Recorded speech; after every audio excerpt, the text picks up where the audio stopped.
What's up YouTube, it's a Zero Option here, back again with another deck profile, and this time it's of my Spellbook Synchro deck profile.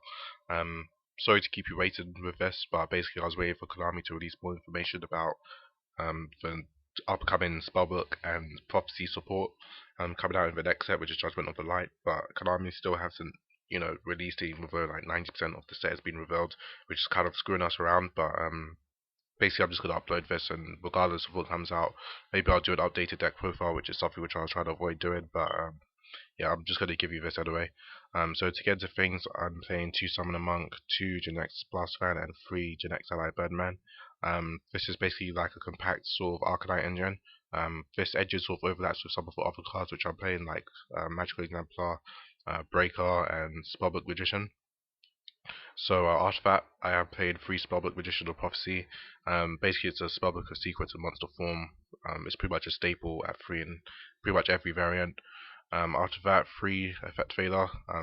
This probably can be cut down to 2, but I am playing 3 because sometimes I will, really want a tuner, and Effect Veiler is just a really good card to slow down your opponent with, like Veiler in the Bear or Gorilla or something like that, or Fire Fist Charlton or Spirit, I believe it's called, or Chicken. Well, you'd Veiler before that comes out anyway, but basically I think Effect Veiler is a decent card to still be playing. And after that, 2 Magical Exemplar, just 2 because it's searchable with Divine Judgment and Summoner Monk, and I don't really want to play 3. Magical Exemplar is just really good. It helps with consistency and getting out Genex Blast Fans from my hand. If I open up with a Blast Fan, that normally during the end phase I'll summon a Magical Exemplar, so I can summon out a Blast Fan next turn. If I open up with a Magical Exemplar, then I'll probably bring out Knights and Sorceress, so I can look to get into Explosive Magician and Tempest Magician. So after that, Knights and Sorcerer, I'm only playing 1 for consistency reasons. I really don't want to open up with this card. I want to be able to search it. To be honest, I actually don't actually mind opening up with this card in certain matchups, and if I have a Magical Exemplar out already. But generally, like, I don't really want to open up with it too much. And 2 Breaker the Magical Warrior. This card is, just really good. Works really well with Birdman.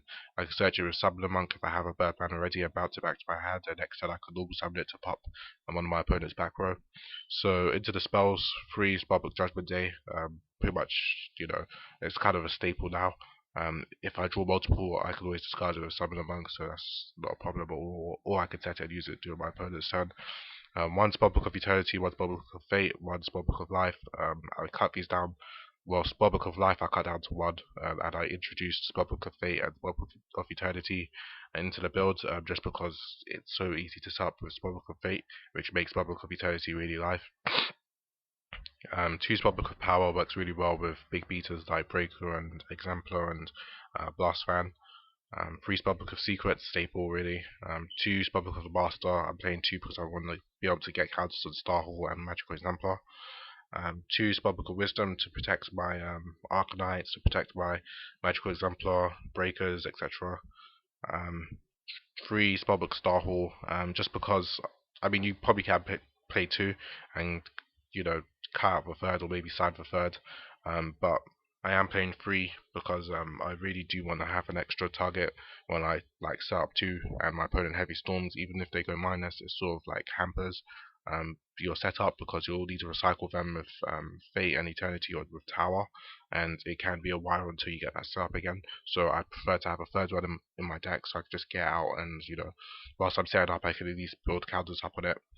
And 2 of the Grand Spellbook Tower, which is also pretty staple-ish. And for the non-Spellbook spells, I play 2 Miracle Synchro Fusion. I'm thinking about cutting this down to 1 because the deck doesn't really need this to win.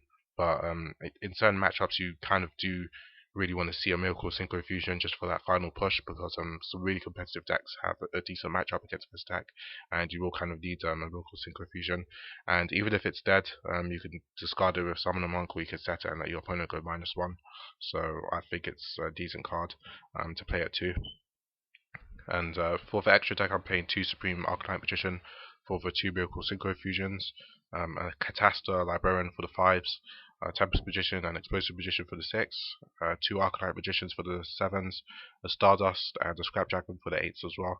And you could consider putting in a Crimson Blader because Suppressor Dragons is, it's a bitch, to be honest. You could definitely consider maining it. I would probably just take out Stardust or one of the following Exceeds, which I'm about to go into. But definitely try to squeeze in Crimson Blader if you can. And for the Exceeds, I play a Gachi Gachi, Maystroke, a Black Ship, an Alchemic Magician, and a Shock Blaster. You can make Shock Blaster very easily with Exemplar and Summoner Monk. It's not too difficult to make, and also with Alchemic Magician you can make it the same way. But you can consider kind Alchemic Magician for Crimson Blader if you want. But that's the deck profile, guys. Sorry this is like quite late. I did say I was going to get it up pretty much last week, but I was really hoping that Konami would release that support, but they pretty much didn't, and they're kind of screwing us around with it. But maybe it also means that Konami's putting a lot of thought into the Spellbook support, because maybe they realized that Judgment was a bit too overpowered. But anyway, guys, this is the deck profile. This is Zoro Option signing out, and have a nice day.